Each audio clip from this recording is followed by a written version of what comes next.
शुरुआत मैं एक कहानी से करना चाहता हूं। जब मैं कॉलेज में था तो एक बड़ी इंटरेस्टिंग चीज मैंने पढ़ी। ये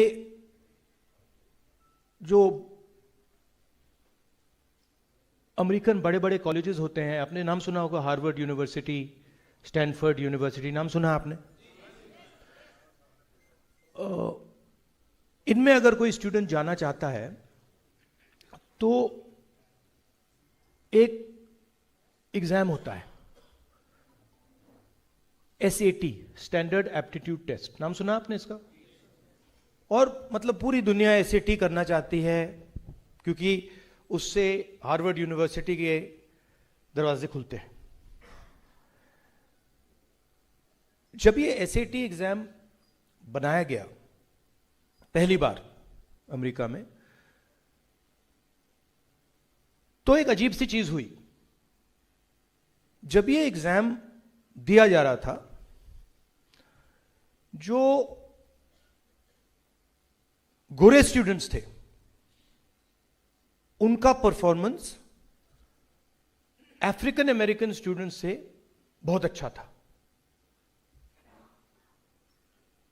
और मतलब हर साल एग्जाम होता था, गोरे जो स्टूडेंट्स थे वो टॉप स्कोरर्स होते थे, और अफ्रीकन अमेरिकन जो स्टूडेंट्स थे और जो स्पेनिश स्पीकर्स थे वो सेकंड टियर, थर्ड टियर पे रहते थे। पहले लोगों ने कहा कि जो अफ्रीकन अमेरिकन हैं ये कम होशियार है, इनको मतलब समझ नहीं आ रही।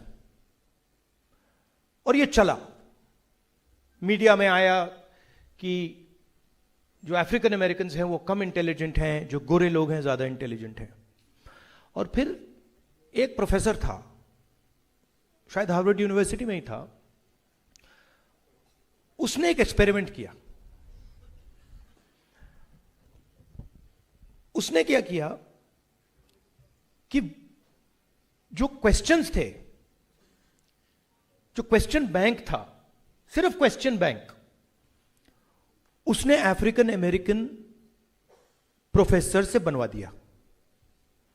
मतलब जो क्वेश्चन पेपर लिखा गया SAT का, वो अफ्रीकन अमेरिकन वालों से उसने लिखवा दिया। आपको पता है क्या हुआ?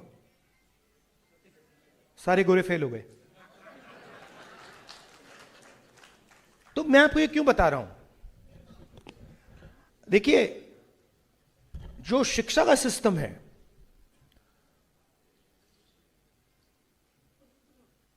वो एक्चुअली दो चीज है।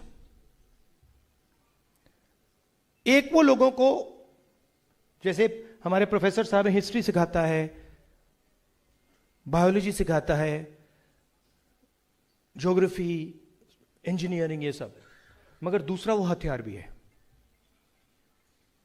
आपने बोला कि हमारा एजुकेशन सिस्टम था, आपका एजुकेशन सिस्टम कभी नहीं रहा है। ये बात आप समझिए, हिंदुस्तान का एजुकेशन सिस्टम कभी भी आज तक दलितों और पिछड़ों के हाथ में नहीं रहा है। मतलब पार्टिसिपेशन भी नहीं है। साहब को प्रोफेसर बना देंगे,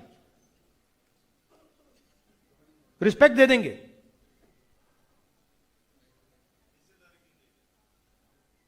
नहीं, आपका कल्चर कहां है उसमें? एजुकेशन सिस्टम में कहां लिखा है कि 3000 सालों के लिए इस देश में दलितों को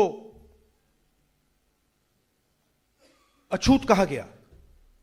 एक लाइन लिखी है, मैंने पढ़ी थी, मैं जब स्कूल में था, एक लाइन थी वहां पे, अनटचेबिलिटी, एक लाइन। अगर आपका सिस्टम होता, 15-20 किताबें होती उस पे।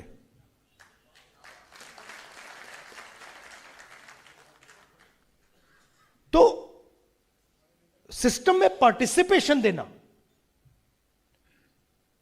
और सिस्टम में कंट्रोल देना बिल्कुल अलग बात है। पार्टिसिपेशन आपको दिया, कांग्रेस पार्टी ने भी दिया, अंबेडकर जी ने दिया, सबने दिया, मिलके दिया, बट हमारी पूरी कोशिश हुई मगर कंट्रोल आपको नहीं मिला। और जब तक आपको कंट्रोल नहीं मिलेगा, पार्शियल कंट्रोल, टोटल कंट्रोल नहीं, मैं ये नहीं कह रहा हूं कि 100% कंट्रोल, आज तो 0% है, 00 नेगेटिव चल रहा है आजकल। जब तक थोड़ा सा कंट्रोल, आपकी हिस्ट्री, आपका कल्चर, आपके जीने का तरीका, आपके आइडियाज, आप बोल रहे हो कि आपने राहुल गांधी का नाम लिया, फिर उसके बाद आपने अंबेडकर जी का नाम लिया, गांधी जी का नाम लिया। कुछ दिन पहले मेरे साथ एक लड़का काम करता है, मेरे पास आया, उसने कहा देखिए आपने जो भारत जोड़ो यात्रा की, उसने देश का माहौल बदल दिया। मैंने उससे सवाल पूछा, मैंने कहा भाई बताओ एक बात, अगर मैं कन्याकुमारी से कश्मीर तक अकेला चल देता अकेला, तो माहौल बदल जाता क्या? तो आप कैसे कह सकते हो कि मैं कन्याकुमारी से कश्मीर चला और मैंने माहौल बदला? मैंने माहौल नहीं बदला, माहौल लाखों लोग जो चले थे उन्होंने बदला है। मेरा काम सिर्फ सुनने का है, चुप रहकर सुनने का है। आप अंबेडकर जी की बात करते हो, मैं आपसे पूछता हूं, मैंने उनकी किताब पढ़ी है, उनके जो आइडियाज थे, जो विचार थे, वो कहां से आए? क्या वो उनके दिमाग से आए? जनता से आए, आपसे आए?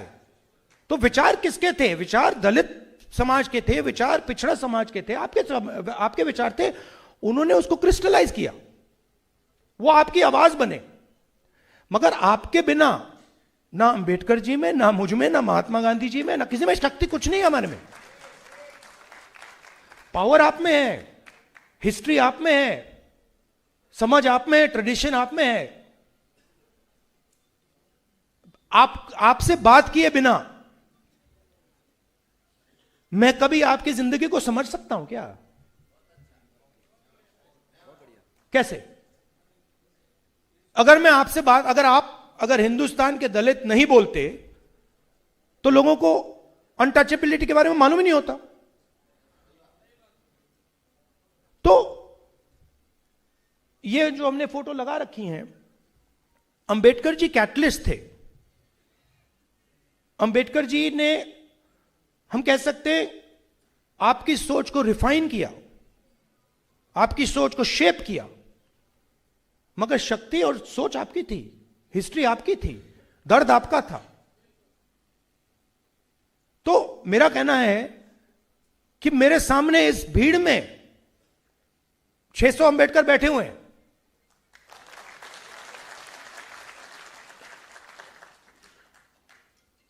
रियलिटी ये है, क्योंकि आइडियाज आपसे निकले थे, सोच आपसे आई है। और आजकल क्या हो रहा है, बड़ी अपॉर्चुनिटी मिल रही है, लोग डिप्रेशन में चले जाते हैं, उदास हो जाते हैं। एक्चुअली ये दलित इमेंसिपेशन, पिछड़ों के इमेंसिपेशन का नया फेज है, ये शुरू हो रहा है। क्योंकि अब हमने बात एक्सेप्ट कर ली है कि जो पिछला फेज था, जिसके बारे में आपने बात की, वो खत्म हो गया है। उसमें अब दलितों के लिए, पिछड़ों के लिए अपॉर्चुनिटी है ही नहीं, रास्ता बंद है। और हम कितनी भी कोशिश करें, इस स्ट्रक्चर में हमारी प्रॉब्लम सॉल्व नहीं होने वाली है। ये स्ट्रक्चर अब बीजेपी ने, आरएसएस ने टोटली कैप्चर कर दिया है। आप मुझे बताओ, मेन स्ट्रीम मीडिया को देखते हैं आप, यहां दलित इन्फ्लुएंसर्स हो, आप मुझे नाम बताओ। टॉक शोज होते हैं, मैं तो देखता भी नहीं हूं, टॉक शोज होते हैं, आप मुझे एंकर्स में एक दलित नाम बता दो। एक दलित, एक मुसलमान, एक पिछड़े वर्ग का, एक आदिवासी एंकर मुझे बता दो। जीरो। उनकी बातचीत चल रही है, पूरा फ्रेमवर्क चल रहा है उनका, बट 90% में से कोई है ही नहीं उसमें। कॉर्पोरेट इंडिया की बात करते हैं, आप लोग जीएसटी देते हो, आप जितनी जीएसटी आप देते हो उतनी अदानी देता है। प्रोफेसर साहब ने कहा कि मैं जैकेट पहना हूं, अगर यही जैकेट अदानी खरीदता तो जितनी जीएसटी आपने दी उतनी वही देता।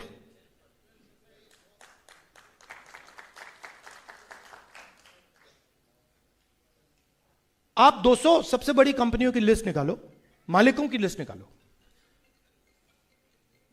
और मुझे बता दो उसमें दलित कौन है।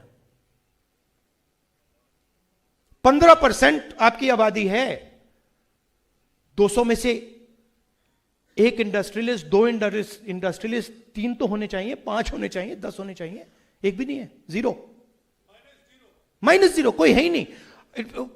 मैनेजमेंट टीम की बात करो, वहां नहीं मिलेंगे आपको।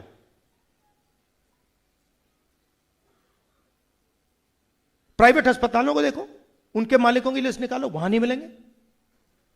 पिछड़े नहीं मिलेंगे, दलित नहीं मिलेंगे, आदिवासी नहीं मिलेंगे, माइनॉरिटी नहीं मिलेंगे, अति पिछड़ा नहीं मिलेगा। तो जहां भी देखो, जहां भी आप देखो, किसी भी इंस्टीट्यूशन में देखो, किसी भी संस्था में देखो, आपको नहीं मिलेंगे। और मैं कुछ दिन पहले एम्स का वहां फ्लाईओवर के नीचे गया, रात के टाइम गया था, वहां कौन बैठे थे? वहां कौन बैठे थे? दलित, पिछड़े, आदिवासी, सब वहां बैठे हुए थे। मनरेगा की लाइन में जाके देखो, दलित, पिछड़े, आदिवासी वहां मिलेंगे आपको। मगर इंस्टीट्यूशनल फ्रेमवर्क में, एजुकेशन सिस्टम में, हेल्थ केयर सिस्टम में, ब्यूरोक्रेसी में, जुडिशरी में, मैं ये कह सकता हूं कि हां 2-3% लोगों को बैठा देते हैं, मगर पावर किसी को नहीं देते। पावर किसी को नहीं देते। 90 लोग हिंदुस्तान के जो जीएसटी है उसको बांटते हैं, बजट बनाते हैं, अभी आ रहा है, आप देखना, फोटो लेंगे, 10-11 लोग पिछली बार दिखाई थी, मैंने कहा था हलवा बांट रहे, देखो हलवा बांट रहे थे, ऐसे 11 लोग बैठे थे, उसमें मैंने देखा भैया इसमें एक ओबीसी नहीं, एक दलित नहीं, एक आदिवासी नहीं, और खुल के सामने कह रहे हैं कि देखो भैया हम हलवा बांट रहे हैं। और हजारों सालों से हलवा बांटते जा रहे हैं। छोटा सा चेंज आया था 1947, 15 अगस्त, और प्रगति हुई। मैं ये नहीं कहना कि प्रगति नहीं हुई, मगर मैं ये भी कह सकता हूं, और मैं कांग्रेस पार्टी का सिपाही हूं, मैं ये भी कह सकता हूं कि पिछले 10-15 साल में कांग्रेस पार्टी को जो करना था वो नहीं किया। मैं अगर ये नहीं कहूं आपसे तो मैं आपसे झूठ कह रहा हूं, और मुझे झूठ कहना अच्छा नहीं लगता है। ये रियलिटी है, ये रियलिटी है। अगर कांग्रेस पार्टी ने दलितों की, पिछड़ों की, अति पिछड़ों की, वही तो बोल रहा हूं। तो अगर हमने आपकी कॉन्फिडेंस मेंटेन की होती, कभी भी आरएसएस पावर में नहीं आ सकती थी।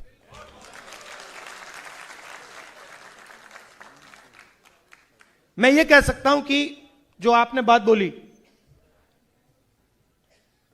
इंदिरा गांधी जी के टाइम फुल कॉन्फिडेंस मेंटेन थी। दलित, आदिवासी, माइनॉरिटी, अति पिछड़ा, ये सब जानते थे कि इंदिरा गांधी जी लड़ जाएंगी, मर जाएंगी उनके लिए। बट 1990s के बाद कमी आई थी, वो तो मुझे दिख रहा है। अब नाम तो नहीं लेंगे, बट ये रियलिटी है, और इस रियलिटी को कांग्रेस पार्टी को एक्सेप्ट करना पड़ेगा।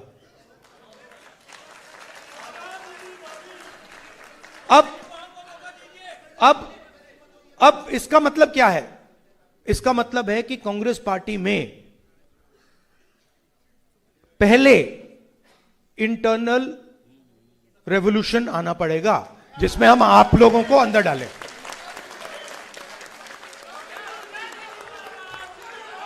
और वो और मैं आपको एक और बात बता देता हूं। देखिए, एक और बात बता देता हूं आपको।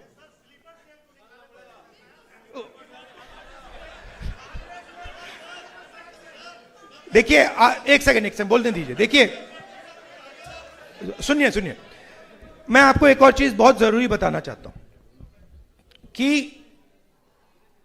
मैंने पहले आपको बोला कि अंबेडकर जी आपकी आवाज थे, जो आपके दिल में था, जो आपका दर्द था। आपने कहा, उनके बच्चों के बारे में कहा कि उनके बच्चों की डेथ हो गई। उन्होंने अपने लक्ष्य को छोड़कर अपनी आवाज को वो नहीं सुने, अपने परिवार की उन्होंने आवाज नहीं सुनी, और आपके समाज की आवाज उन्होंने सुनी। इसलिए यहां हमने फोटो लगा रखी।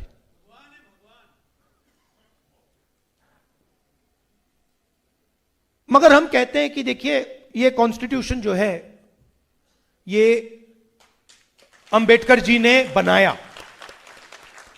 ठीक है, मैं मान सकता हूं, मगर ये कॉन्स्टिट्यूशन जो है, इसको दलितों के दर्द ने बनाया। जो आपने ह्यूमिलिएशन सहा है, जो आपने डिसरिस्पेक्ट सही है, जो आप पर अपमान किया गया है, उसका नतीजा यह है। अगर आप पर अपमान नहीं होता, अगर आपको अछूत नहीं कहा जाता, तो मैं नहीं सोचता हूं यह कॉन्स्टिट्यूशन बनता। तो मैं उस परिवार से हूं जिसने इसको बनाने के लिए भी सैक्रिफाइस किया है। तो मैं इन बातों को समझता हूं, थोड़ा सा, पूरी तरह नहीं, थोड़ा सा समझता हूं। भाई प्लीज डिस्टर्ब मत कीजिए बार बार आप, प्लीज। पूरी तरीके से तो सिर्फ मोदी जी समझते हैं चीजों को। तो इसमें आपका दर्द है, आपका ह्यूमिलिएशन है, आपकी हिस्ट्री है, इसके अंदर है।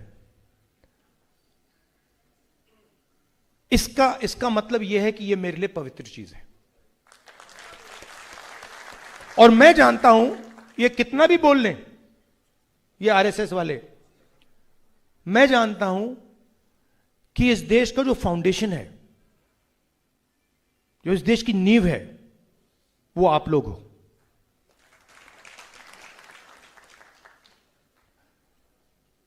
अब आप पर फुल स्केल आक्रमण चल रहा है, माइनॉरिटीज पर, दलितों पर,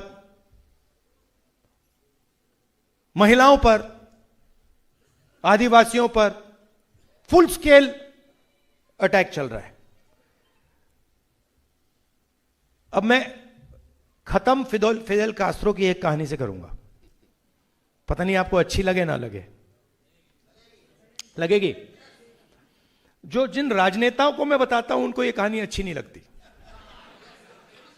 तो फिदेल कास्ट्रो था वहां पे, वो रेवोल्यूशन कर रहा था क्यूबा में, सुना है नाम ना? सुना है। तो एक पत्रकार आया, न्यूयॉर्क टाइम्स का पत्रकार था, वहां पर लड़ाई चल रही थी, वो जंगल में बैठे थे। तो न्यूयॉर्क टाइम्स का पत्रकार गया, बैठ गया उनके साथ, कहता है भैया मैं आपका इंटरव्यू लूंगा। फिदेल कास्ट्रो ने कहा लीजिए। शुरू हो गया, कहता है फिदेल कास्ट्रो जी एक बात बताइए, आपकी जो मैनेजमेंट टीम है इसको आप ट्रेन कैसे करते हो? इनको आप मैनेजमेंट कैसे सिखाते हो? इनको आप मतलब लड़ना कैसे सिखाते हो? रेवोल्यूशनरी थॉट कैसे सिखाते हो? फिदेल कास्ट्रो जी उसकी ओर देखा, कहता है यार तू तो बड़ा बेवकूफ आदमी है, मैं थोड़ी सिखाता हूं। तो चौंक गया, कहता है सर आप नहीं सिखाते तो कौन सिखाता है? कहता है ये जो बटिस्ता बैठा है वो डिक्टेटर था, ये सिखाता है। तो फिर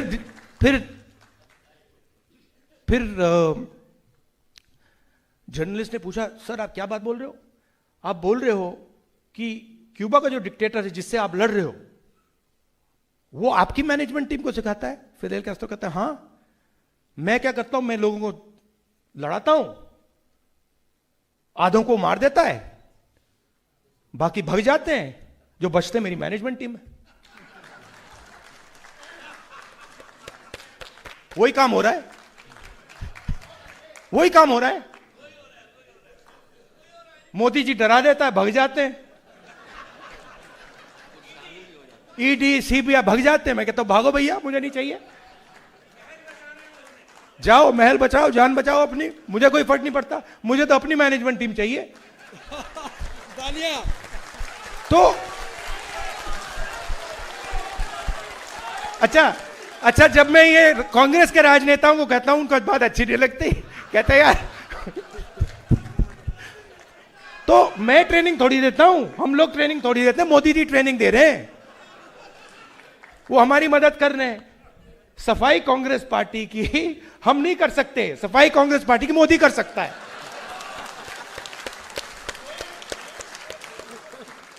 और हमारा काम जब मतलब लोग दौड़ रहे हैं उस साइड, तो हमारा काम दरवाजे खोलने का, ये जो सच्चे मैनेजर हैं आ जाए अंदर। तो ये चल रहा है आजकल। अंत में मैं आपसे कहना चाहता हूं, देखिए वो अभी आएंगे, वो सब होगा, थोड़ा सा टाइम लगता है इन चीजों में, मगर आप देखेंगे ये शुरू हो गया है।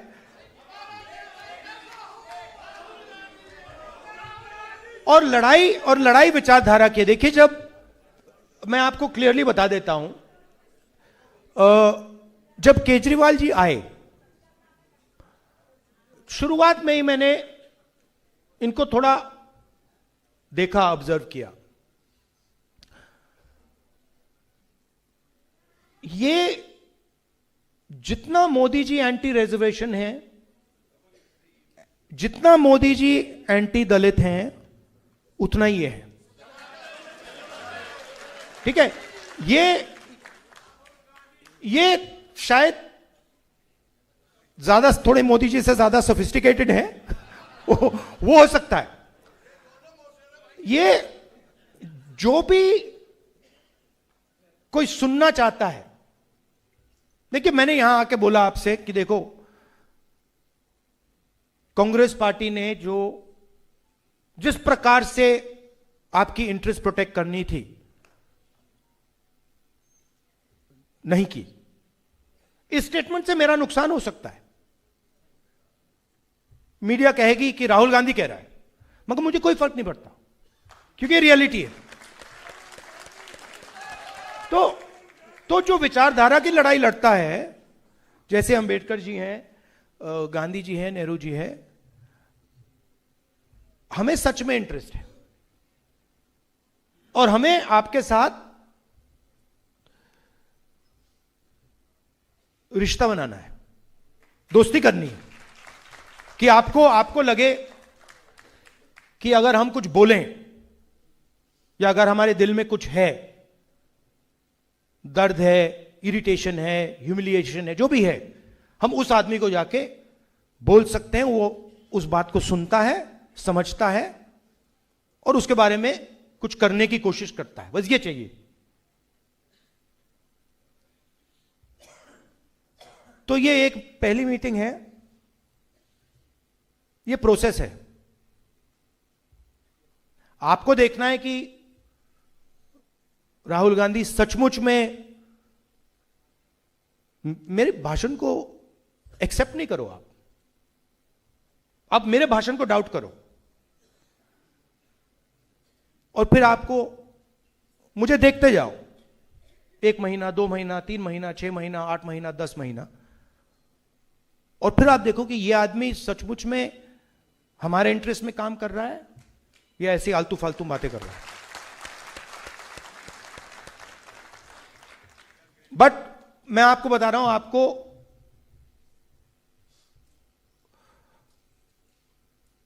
कॉन्फिडेंट रहना चाहिए। ये कुछ नहीं कर सकते हमारा, ये बीजेपी वाले हैं, इनकी बस की नहीं है, ये देश को नहीं चला सकते, ये फ्रॉड है, पूरे फ्रॉड है, टोटल फ्रॉड है, ये मैं बता रहा हूं आपको। ये प्रॉब्लम क्या है कि हम लोगों में यूनिटी नहीं है, हम लोग बटे हुए हैं। जिस दिन हम लोग एक हो गए ना, ये भाग जाएंगे। मेरा पंजाब में हमारा एक कार्यकर्ता एक दिन मुझसे मिला, कहता है राहुल जी, आप जिस दिन ये कांग्रेस पार्टी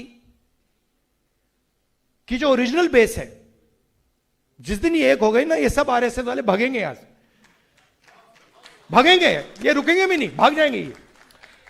तो थोड़ा सा यूनिटी पे काम करना है, दूसरे की भी सोचनी है। जैसे आपने बिल्कुल सही बोला, मैंने कहा दलितों का नाम लिया और मैंने गलती की, मैंने अति पिछड़ों का नाम नहीं लिया, लेना था। तो सबको लेकर आगे चलना है। दलितों की इश्यूज थोड़ी अलग हैं, अति पिछड़ों की थोड़ी अलग है, माइनॉरिटीज की थोड़ी अलग है, बट सुनकर सबको एक साथ लेकर आगे चलना है। और एक मुझे लगता है शायद थोड़े साल लगेंगे, बट जो एक प्रकार से मोहन भगवत जी ने कहा कि जब कॉन्स्टिट्यूशन बना था तो हिंदुस्तान को आजादी नहीं मिली थी, तो उनका कहना था कि सच्ची आजादी मोदी जी के अंडर मिली, राम मंदिर, जिसमें ना किसी दलित को इनॉग्रेशन में, ना किसी दलित को बुलाया, ना किसी आदिवासी को बुलाया, ना किसी गरीब को बुलाया, अदानी जी अंबानी जी को नचा दिया। तो उन्होंने दूसरी आजादी की बात की, मगर एक्चुअली वो नहीं समझे कि वो दूसरी आजादी उनकी वाली नहीं है, वो हमारी वाली, वो आने वाली है। और उसमें मैं आपको आखिरी बात बताता हूं, उसमें हमें सिर्फ रिप्रेजेंटेशन के लिए नहीं लड़ना है। आप लोग सिर्फ रिप्रेजेंटेशन के लिए लड़े थे, पॉलिटिकल रिप्रेजेंटेशन। कांशी राम जी जिन्होंने बहुत अच्छा काम किया, वो पॉलिटिकल रिप्रेजेंटेशन के लिए लड़े थे। हुआ क्या, इन्होंने पॉलिटिकल रिप्रेजेंटेशन को इरेलेवेंट कर दिया। आज पॉलिटिकल रिप्रेजेंटेशन का कोई मतलब ही नहीं है। तो आज नहीं, वो लोकसभा में एमपीज मुझे कहते हैं बीजेपी के, भैया हमारी तो यहां पे मूर्ति बना रखी है। मतलब सर हम मतलब चुनाव जीत के आए, हमने सोचा था एमपी बनेंगे, यहां पे तो भैया मूर्ति बना के खड़ा कर दिया है, और मूर्ति बोल भी नहीं सकती। तो जो संस्थाएं हैं, जो इंस्टीट्यूशंस हैं, चाहे शिक्षा के इंस्टीट्यूशंस हैं, कॉर्पोरेट इंडिया है, जुडिशरी है, इसमें शेयर ऑफ पावर चाहिए, शेयर ऑफ पावर। और शेयर ऑफ पावर और रिप्रेजेंटेशन में बहुत फर्क है। शेयर ऑफ पावर मतलब जैसे मैंने आपसे कहा 90 लोग बजट को बांटते हैं, आपने वहां पे 3 ओबीसी दे रखे हैं, 3 ओबीसी अफसर दे रखे हैं, उनको पीछे बैठा रखा है, 50% उनकी आबादी है, बट शेयर ऑफ पावर 5%। दलित 15% है हिंदुस्तान में, 16 कह लो, शेयर ऑफ पावर 1%। मैं सिर्फ बजट की बात कर रहा हूं। तो अगला सवाल शेयर ऑफ पावर और शेयर ऑफ वेल्थ का है। अदानी जी को हिंदुस्तान पूरा का पूरा धन दे रहा है, 16 लाख करोड़ रुपए, 16 लाख करोड़ रुपए 25 लोगों का कर्जा माफ किया है। 25 लोगों का 16 लाख करोड़ रुपए माफ किया है। एयरपोर्ट दे रहे हैं, पोर्ट दे रहे हैं, सब उनको दे रहे हैं। तो ये धन की भी लड़ाई। अगर देखिए, अगर धन की भागीदारी नहीं मिली, अगर इंस्टीट्यूशनल रिप्रेजेंटेशन नहीं मिला, और मान लीजिए अगले इलेक्शन में हम पूरा का पूरा रिप्रेजेंटेशन ले लें, तब भी प्रॉब्लम सॉल्व नहीं होगी। बिल्कुल ठीक है, क्योंकि फिर से वो संस्थाओं का कंट्रोल लेकर फिर से खत्म कर देंगे। मैंने लिस्ट देखी, आप हिंदू कॉलेज में हैं, किसी ने मुझे आरएसएस की इंटरनल जो लिस्ट है, वाइस चांसलर्स, ये जो बोर्ड्स कॉर्पोरेशंस हैं, वो लिस्ट किसी ने मुझे भेज दी। तकरीबन 3000 लोगों की लिस्ट है, सारे के सारे अपर कास्ट है उसमें, सारे के सारे अपर, उसमें एक दलित भी नहीं है, कुछ नहीं है। तो क्या किया? आदिवासी राष्ट्रपति बना दी, मगर कोई पावर नहीं दिया। दलित राष्ट्रपति बनाए तो कोई पावर नहीं, सिंबॉलिक, जैसे मंदिर में मूर्ति डालते हैं ना, वैसे ये हो रहा है हिंदुस्तान में। तो लड़ाई क्लियर है। आपने मुझे समय दिया, इतनी अच्छी तरह आपने मेरी बात सुनी।